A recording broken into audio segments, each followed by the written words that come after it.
This classic episode of the Electric Playground is brought to you by P&P Games, your source for everything video games. Support the partners that support Electric Playground. Remember, this episode first aired in 2000.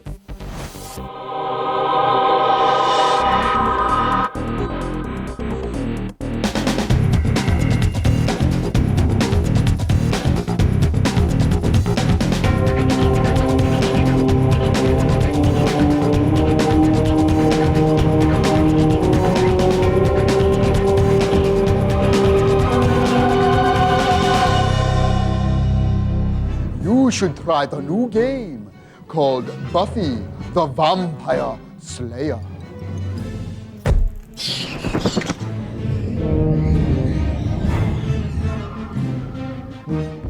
Bobby! Hey, what's going on? How's it going? So, we're talking about Buffy the Vampire Slayer. You are doing backgrounds here, which are amazing. So there's the wire. There's the second state, and then with the textures on it. Put our textures on it. There you go. Big difference. How do you learn how to do that? Watch a lot of movies and just get a lot of feel for this mood and atmosphere and lighting, and try and bring it into our environment. Cool. What you doing? Well, this is a zombie crawling out of the crypt. Whoa, look at that. So he's having kind of a hard Oh, time. and he's coming right. Oh, and he's throwing his butt. When's the last time you saw a zombie crawling out of a grave? I mean, how do you know what these move like? A lot of it comes from movies or other. We use other games as an example, and naturally try to springboard off that. Do you handle all the main character animations? Yes, the vampires, Buffy, any humanoids, so far everything that requires the cleaning of the motion capture data. We do our Buffy animations mostly from motion capture. Now, who did the motion capture? We use the actual stunt double. The stunt double? Yes. That's very cool. You're the guy in charge. You're the guy who keeps all those other freaks in line. You're not doing a good job. How do you do that? We model it first in polygons, and then we take a picture of the actor and kind of mold it using our 3D techniques to match it, and then we paint a wraparound of it. That's amazing. So all you do is stare at Sarah Michelle Gellar's face all day. Yep. Excellent. It doesn't suck. I want to ask you a question. How, in fact, do you kick a vampire's ass? Let me grab a steak here. Boy, the animations are really good. Oh, get that out of your back. Ow! Oh, well done. See, that's a joke because it's a steak. Well done. Yeah. How about giving me a little demonstration? Okay, definitely. Okay. Let's do it.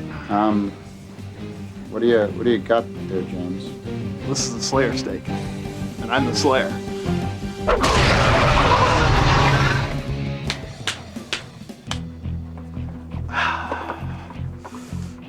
I love this job. For more information on any of the games or stories featured on EP, visit our website at www.electplay.com.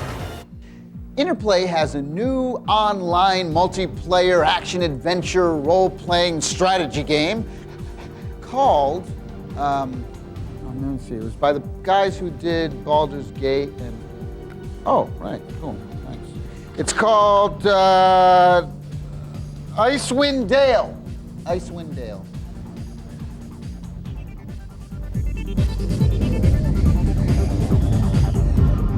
We're here at Black Isle Studios, and I'm with Josh Sawyer. He is one of the designers of a brand new RPG called Icewind Dale. Tell us how Icewind Dale is different from Black Isle's other RPG this year, Baldur's Gate 2. It uses the same engine as the Baldur's Gate and Tales of the Sword Coast game. It's in the same general setting, the Forgotten Realms setting, but it's in the Icewind Dale region. It's far north of Baldur's Gate. It's very snowy, desolate, filled with giants and other sorts of monsters. Baldur's Gate 2 really focuses a lot on the non-linearity and the storytelling aspect of it. Icewind Dale is very focused on the combat and the action. It's the same gameplay engine. Are you taking advantage of the enhancements that are going to be in Baldur's Gate 2? We've given it a complete overhaul graphically. Everything is pretty much in the same place. The portraits are still on the right.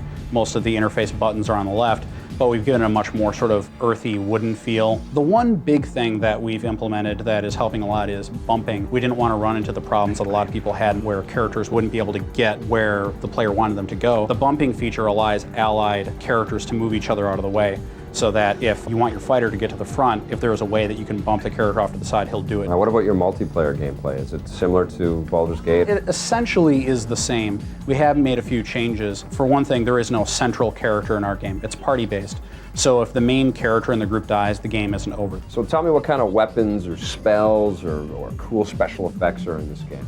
The spells, of course, are increased in power because we've increased the level cap. You go from first level to 15th level, so you wind up having spells like Cone of Cold, Ice Storm, Firestorm, Creeping Doom, a lot of these really powerful, flashy spell effects. What's Creeping Doom? Creeping Doom is a spell that might not actually make it in, but we're trying to see if it'll work. Basically, it summons these swarms of insects that do horrible amounts of damage, and the swarm of insects spread out, attacks every enemy they find. Thanks, Josh. Thank you very much. Thanks a lot. Can't wait to play the game. Cool. RPGs. For more information on any of the games or stories featured on EP, visit our website at www.electplay.com.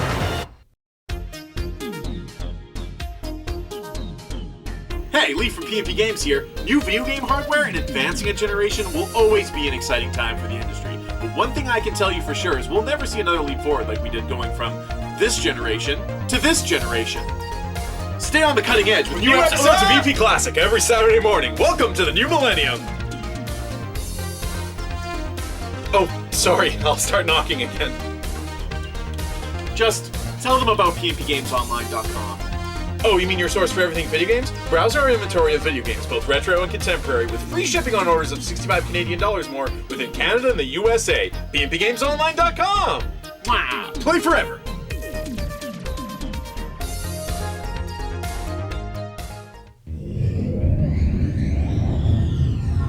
Shiny Entertainment is hard at work on a new real-time strategy game that is going to change the relationship between you and your mouse. Oh, I'm here with Dave Perry. You might have heard of him. Earthworm Jim, Messiah, Aladdin. Those are my other names. And this one here is his latest and greatest creation. This is a game called Sacrifice. It's like an RPG strategy. Get in there and kick ass. It's not Command and Conquer where you're supposed to collect up rocks and Tiberium or do whatever you have to do. You just go and kick ass. And the more you kick ass, then you get given more spells from your gods who you're fighting for.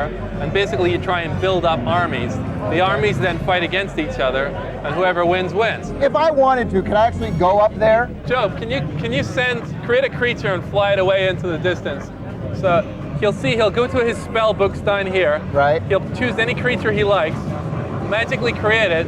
He's cheating here, that's why he's making them so quickly. Okay. And then they're gonna fly off into the distance? And then he'll fly, and he can click literally off on a point, and that is miles away out there, and they'll fly out there. If your enemy's coming the other way, you can place people on the hills and then look through their eyes to see what they're seeing. And so you can thwart an ambush that's getting set up. When you're playing multiplayer, what would happen is you would actually be commanding these creatures to go and attack. On the other side, somebody else is doing the same thing. So if the god of death sees you going around killing everybody that you see, he'll go, whoa, I like your style, and he'll start giving you his death spells. So he'll give you like a Grim Reaper spell, so you can go out and create this Grim Reaper. He'll go around just killing even more. The goddess of life will then turn up and say, oh, please stop this. This is not the way, to basically to do things in this world. Please be nice. And she'll give you more life spells, which are all kind. We have 59 single-player levels, including the tutorial. So it's a huge RPG single-player game. We have lots of multiplayer maps.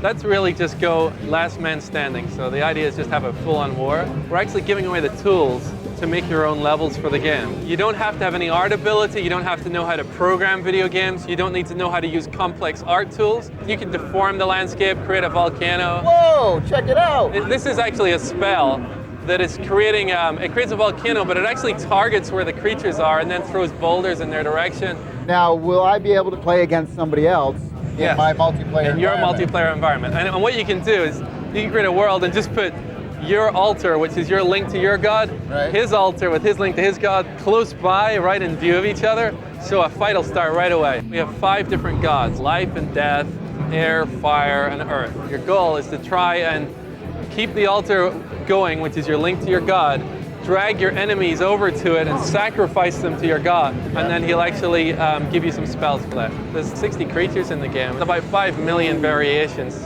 So if you play the game, you have a 1 in 5 million chance of doing what I did. Very cool. You know, there's only one slight problem with all those old arcade video games. They're really freaking heavy to haul around every place. Well, Hasbro Interactive is going to help us out by recreating all of our old favorites and bringing them into the new millennium. Let's find out how.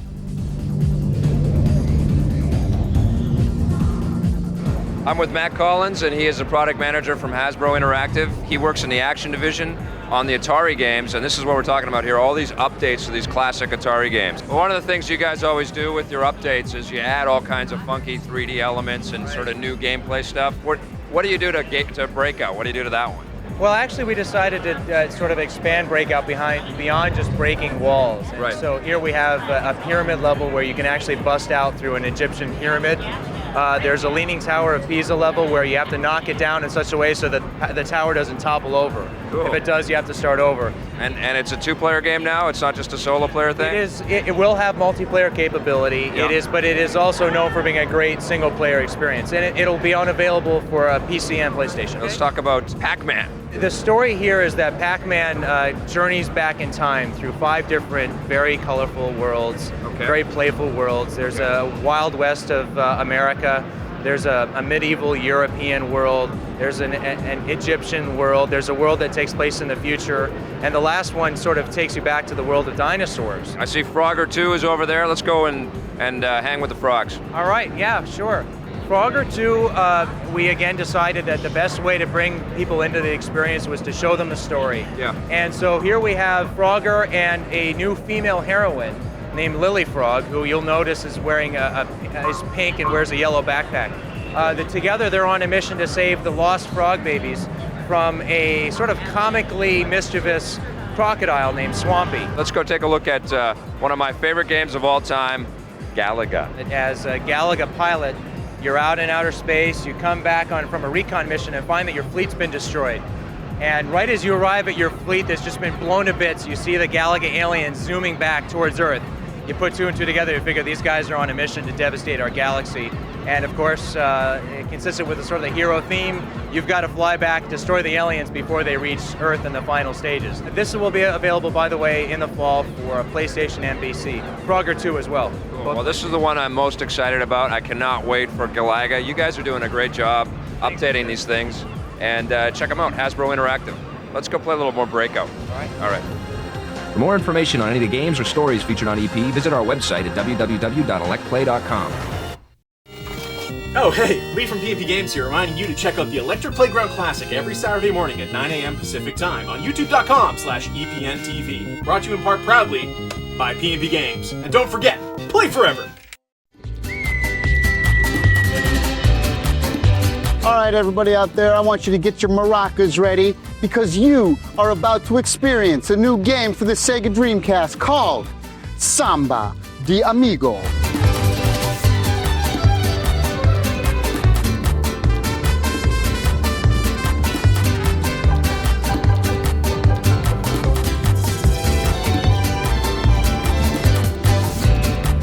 Here we are with camera, and we are talking about Samba Di Amigo.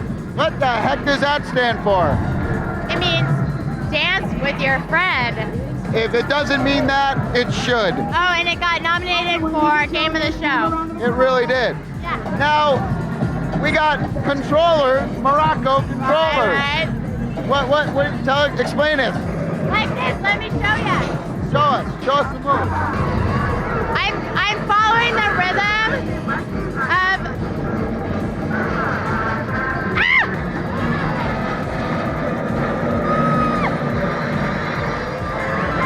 She looks really stupid. Yeah, but I'm having fun. But she's having fun. And there's like high, medium, and low. Is that the deal?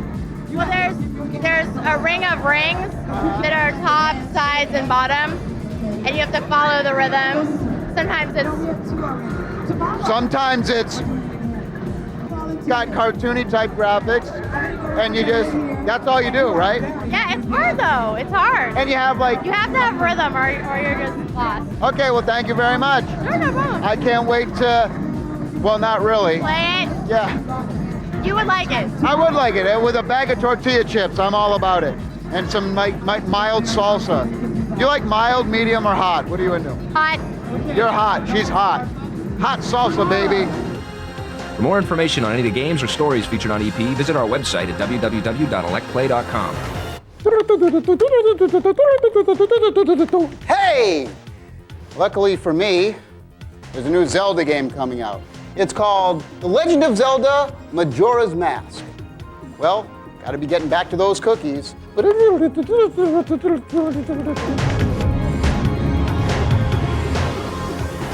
we didn't think we were going to get to play another Zelda game quite so soon, but Mr. Miyamoto has done it again for us, and we have Zelda's Majora's Mask coming out on N64 this year, and I've got Brian Hartman here to tell us all about it. How is this game different than Miyamoto's masterpiece, man? How's it changed? Well, everybody knows Legend of Zelda, Ocarina of Time. It's just one of the best games of all time. Well, what has transpired now is bigger enemies, bigger bosses, bigger levels. The first boss of this game will come around, and he's got like a 30-foot long sword. Wow. And he's just attacking you. He drops 5-6 guys down from the ceiling, then he shakes out like 100 different like bat butterfly looking things, and then this wall of fire comes up, and he's attacking you while all these other things are attacking you, all at the same time with no slowdown. There's a time thing involved in this game. Now explain that to us. What has happened is the Skull Kid from Zelda, Ocarina of Time, has taken this mask called the Majora's Mask. Right. And now he has doomed a planet, like a little dimension, and this moon is about to crash land and destroy the whole entire planet in 3 days. So now what you need to do is to find the ocarina within the first 3 days before the moon hits the planet. And once you find that, then you can go back to the beginning of the 3 days and start your adventure. But see, if you don't make the first objective within the 3 days, the moon hits the planet and it's destroyed, game over. There's certain like objectives that you have to do to get to certain places, and 4 or 5 objectives will be going on at the same time. So you kind of have to pick one. And when you pick that one, you can't do the other ones, and you got to move on, which will open up certain doors but close others. So the ending's kind of different every time you go through it. Tell us a little bit about the dungeons and some of the new enemies and the mazes and the new weaponry that we'll find in this game. Well, there's a lot of the enemies from Ocarina of Time, and the dungeons are bigger and better. Skeleton knights, with Deku shrubs, new bosses. Link can actually put on masks and become different characters. Oh yeah, there's 20 different masks, and they all have a special thing that they can do. Right. And you have to use all of these in order to get to certain places. Like now you can become a Zora, you can become a Goron, you can become a Deku shrub. Every mask, I guess, you have new powers, you have new weapons at your disposal? Yeah, absolutely. There's this one mask where you put it on and he dances. Cool. And he just does this crazy cool dance. Let's see. No, I don't know it. Come on. Kind of like.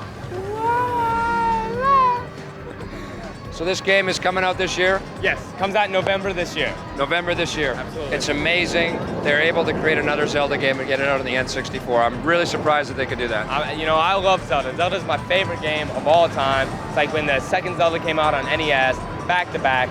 Miyamoto knows we all love Zelda, and he just gave us a little treat. Awesome. Can't wait. Thanks, Brian. No problem. For more information on any of the games or stories featured on EP, visit our website at www.electplay.com. Hi, I'm Paul. Friends call me Paulie B. And I've been Lord D's maintenance guy for the past 2.5 years. Keeps me on my toes. We had a flea man infestation last week. Little buggers get everywhere. Yeah, I know he's there. Don't acknowledge him. He's never gonna stop.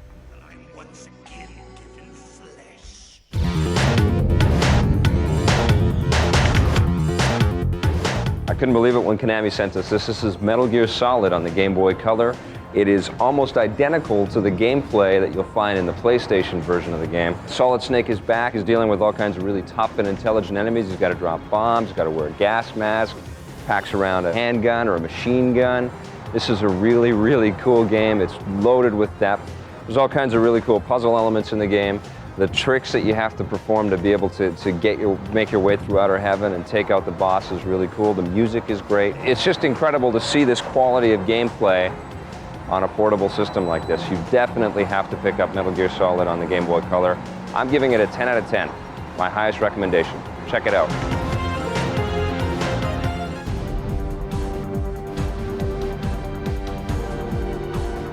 Okay, we're going to start with Deus Ex.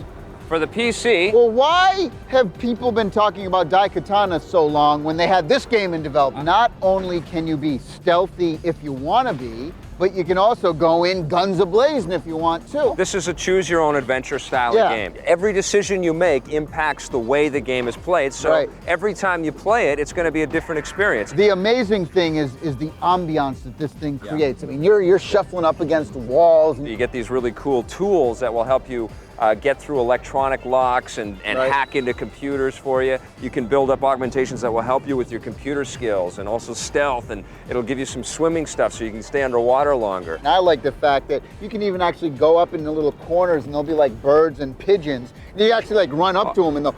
And you don't want to scare them when the guards are walking by because they'll turn around. Hey, what was that? The only problem I have with Deus Ex is that it's a solo player deal. They spent the time on designing the storyline. They should have had some multiplayer elements in it. Like in Perfect Dark. Even still, Deus Ex, definitely got to pick it up. It's going to be one of the best games of the year, if not the best. 9.6. I'm giving it a 9.5. 9.6? 9.6 for me. Okay, let's go from the great to the not so great with Duck Dodgers in the 25th century. Duck Dodgers in the 25th century! Yeah, that's great, man. You all right there? Yeah, I think it's raining. Despicable! Yeah, you're awesome. I mean, it really, okay, it's supposed to be a cartoon world game, but I mean, look at these graphics. It's a Mario ripoff, all right? It's trying to be Mario. It's 4 years later. Mario. Yeah, there's all kinds of stupid invisible walls. You can't keep your character straight. Well, always falling into puddles and pools. I find it that the worst thing is that the wanky camera angles that you have. Yeah. You can actually turn a corner and go around the corner and not even see yourself because the camera hasn't caught up to you yet. It's absolutely horrible. Meanwhile, you're getting trampled by something. But the worst offense is that there's no Warner Brothers cartoon humor in this bloody game at all.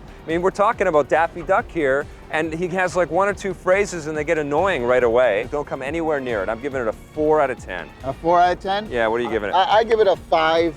What'd you think of Space Channel 5, baby? Whoever created this game loved the movie Fifth Element. The whole premise of the game is like Ruby Red from the character.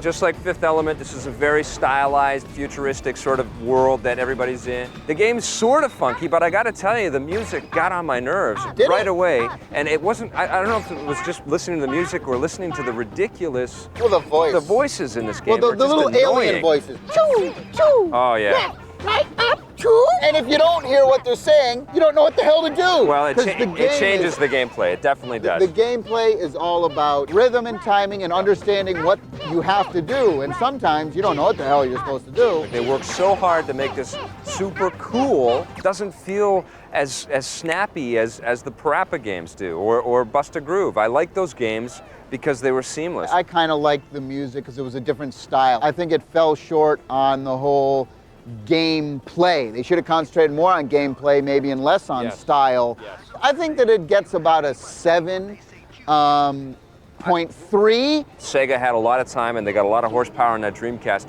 to have made this a better game than it is. So 6.5 out of 10. So what'd you think of the Misadventures of Tron for the PlayStation from Capcom? You're this little girl who is in a mech uniform, and you have a group of Lego-headed slave people. Well, they're your servants. Well, you can train them. You can have favorites. This is a dumb game. If you take this game at face value, look at the graphics, they're not that great. Graphics blow. The music is terrible. Well, it's not. The voice acting is horrible, but the worst thing about this game is the storyline. I like that stuff. It's charming. Awful. It's charming. It's a comic book, man. Charming. I like the style of the game. I like the comic book style. I like the music and not comic book at all. I thought it had a sense of humor. MDK2 is comic book style. No, it's like manga comic book art form. Japanese influence. It's got RPG elements. It's got mech combat elements. It's got all kinds of mini games. This is a deep game. I'm giving it a 7.5. Oh! I think it's quite cool. And it really grew on me as I was playing it. I give this game about a 4.5. It's fun. It's not fun. It is fun. Stupid. All right, this could go on all night. I enjoyed it. You can find all the games featured in Reviews in the Run and hundreds more at all Microplay locations across North America. Remember, Microplay, buy, rent, sell, trade. Icewind Dale You like Icewind Dale? What the hell are you looking at? Oh, hey!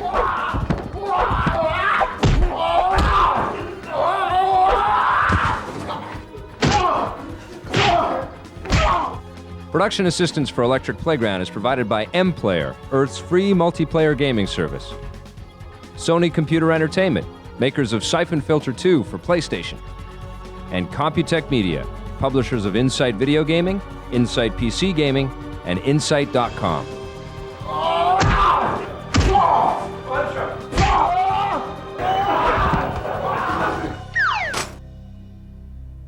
me that!